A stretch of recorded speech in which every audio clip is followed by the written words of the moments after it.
This channel does not promote any violent, harmful, or illegal activities. All content provided by this channel is meant for an educational purpose only. নিজের অফিসেই আক্রান্ত পঞ্চায়েত প্রধান। পাথরঘাটা গ্রাম পঞ্চায়েত অফিসে ঢুকে প্রধানকে মারধর করা হয়, অভিযোগ এমনটাই। এক স্থানীয় বাসিন্দা কাজ করেন বলে অভিযোগ। টেকনোসিটি থানায় অভিযোগ দায়ের করা হয়েছে। কৃষ্ণা মণ্ডলকে নিজের জমিতে নির্মাণ কাজে বাধা দেওয়ার অভিযোগ এক্ষেত্রে উঠছে। পুলিশকে দিয়ে হুমকি দেওয়ারও অভিযোগ করেছেন পঞ্চায়েত প্রধান পিঙ্কি মণ্ডল এবং পঞ্চায়েত সদস্য দীপু মণ্ডলের বিরুদ্ধেই অভিযোগ উঠেছে। আদালতের রায় মেনে কাজ করতে গেলে পঞ্চায়েত অফিসে ডেকে পাঠানো হয় কৃষ্ণা মণ্ডলকে, আর সেখানেই প্রথমে বচসা, তারপর হাতাহাতিতে জড়ায় দুপক্ষ। পঞ্চায়েত প্রধানকে নিয়ে টেকনোসিটি থানায় অভিযোগ দায়ের করেন রাজারহাট নিউ টাউনের বিধায়ক তাপস চট্টোপাধ্যায়। আমার পঞ্চায়েতে যারা সরকারি আধিকারিক ছিলেন বা পঞ্চায়েতে আমার যারা সদস্যরা ছিলেন তারাও বুঝে উঠতে পারেননি যে প্রধানের গায়ে হাত দেবে। কেননা আমি ওই মহিলার সঙ্গে কোনোদিন কথাও বলিনি, ওদের কোনো জমি সমস্যা সংক্রান্ত আমি ছিলামও না। আমাকে যখন চুলের মুঠিটা ধরেছে, আমাকে মানে কি বলবো, আমি যখন আমাকে আমি নিজেই সেন্সলেস হয়ে গেছিলাম। আমরা অত্যন্ত দুঃখজনক, অত্যন্ত নিন্দাজনক। আমাদের রাজারহাটে কখনোই কাজ হয়নি, কোনো পিরিয়ডে এরকম হয়নি। আমাদের প্রধান, আপনারা দেখুন, আমাদের সব প্রধানই ভালো, ও কিন্তু হাসি খুশি ভাবে আপনারা তো নিজেরা ডিল করেন, দেখেন ও কারোর সাথে কখনো করেনি, বরঞ্চ তারপর অন্য আমাদের পুরুষ ও হচ্ছে একদম মানে যাবে, ওকে বলছে এরকম ভাবে হেনস্থা করা, বিষয়গুলোকে করা, এর পেছনে আমরা তদন্ত করতে বলেছিস।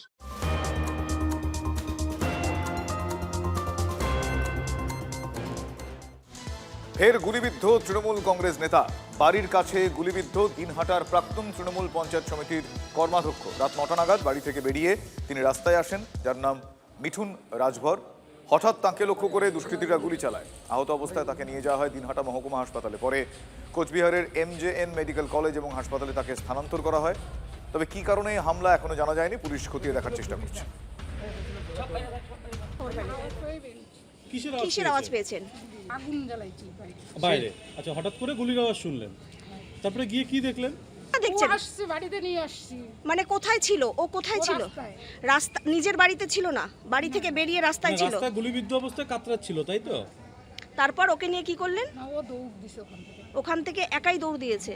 তারপর আপনি কিভাবে পেলেন? ওই আমরা বের হইছি তো গেট। আচ্ছা, ও আচ্ছা আচ্ছা আচ্ছা। তারপরে আমাদের গেট দিয়ে ঢোকাইছি। হ্যাঁ, ঢোকায় তারপর বাইরে মানে পিছন দিক দিয়ে বের করে দিছি।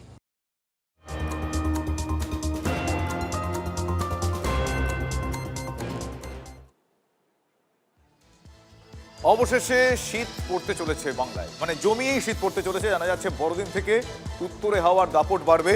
আর কি পূর্বাভাস আমি জানবো, আমার সহকর্মী কমলেশ চৌধুরী এই মুহূর্তে রয়েছেন। কমলেশ, অবশেষে শীত পড়তে চলেছে বলে জানতে পারা যাচ্ছে, কবে থেকে সেটা অনুভূত হবে, তার কি কারণ একটু ডিটেলে বলো, কতটা হাড় কাঁপানো?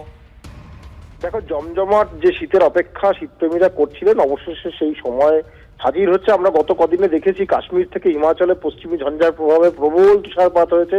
এই ঝঞ্ঝা সরে যাচ্ছে, ফলে উত্তুরে হাওয়া, এই যে তুষার ছোঁয়া উত্তুরে হাওয়া আরো জোরদার হবে এবং আগামী দুদিনে আরো অন্তত 2 ডিগ্রি তাপমাত্রা কমতে চলেছে। এই মুহূর্তে ধরো আজকে কলকাতার তাপমাত্রা 14.9 ডিগ্রি সেলসিয়াস। মোটামুটি শুক্র শনিবারের মধ্যে কলকাতার তাপমাত্রা 13 ডিগ্রিতে নামতে পারে, এরকমই পূর্বাভাস। আজকে বীরভূমের তাপমাত্রা, শ্রীনিকেতনের তাপমাত্রা 10 ডিগ্রিতে রয়েছে, এটা 8 ডিগ্রিতে নেমে যেতে পারে। মানে পশ্চিমাঞ্চলে কোনো কোনো জায়গায় তাপমাত্রা 8 ডিগ্রিতে নেমে যেতে পারে এবং মোটামুটি বছরের শেষ পর্যন্ত এই দাপুটে ঠান্ডার আমেজ থাকবে, এটাই পূর্বাভাস। শুভজিৎ, ধন্যবাদ কমলেশ।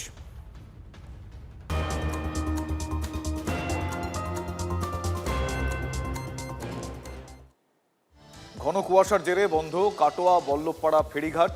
কাটোয়া বল্লভপাড়া ফেরিঘাটটি নদিয়ার সঙ্গে যোগাযোগকারী একমাত্র ফেরিঘাট। প্রতিদিন কয়েক হাজার মানুষ যাতায়াত করেন এখান দিয়ে। সাত সকালে কুয়াশার দাপটে ফেরি চলাচল বন্ধ হওয়ায় সমস্যা পড়তে হয়েছে যাত্রীদের। দৃশ্যমানতা এতটাই কম ছিল, ফেরি সার্ভিস বন্ধ করে দিতে হয়। ফলে খুব স্বাভাবিকভাবেই তারা সমস্যায় পড়েছেন নিত্যযাত্রীরা, তারা অপেক্ষায় রয়েছেন।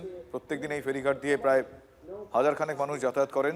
ঘন কুয়াশার জেরে বন্ধ রাখতে হয়েছে কাটোয়া বল্লভপাড়া ফেরিঘাট। সকাল 5:30 থেকে আমাদের ঘাট চালু হয়। সকালবেলা এসে দেখছি ঘন কুয়াশা। প্রশাসনের নির্দেশে আমরা ঘাট চলাচল বন্ধ রেখেছি। কুয়াশা যতক্ষণ না কাটবে ততক্ষণ আমরা ফেরি চলাচল করতে পারবো না। এখানে পাড়াপাড়ে গঙ্গাপাড় যাবো, দেবগ্রাম থেকে আমি টেহট্ট ঘাট যাবো। তো এখানে এসে দেখছি যে কুয়াশার জন্য সব বন্ধ আছে।